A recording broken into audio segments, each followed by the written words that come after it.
Add another Boolean expression that checks if the player's position y.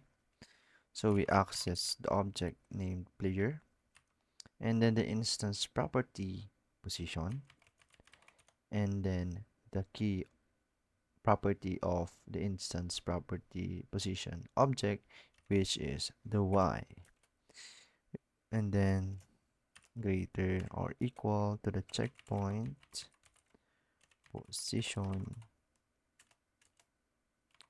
at y.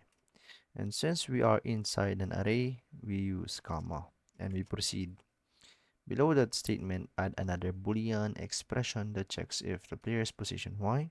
Okay, player's position y plus the player's height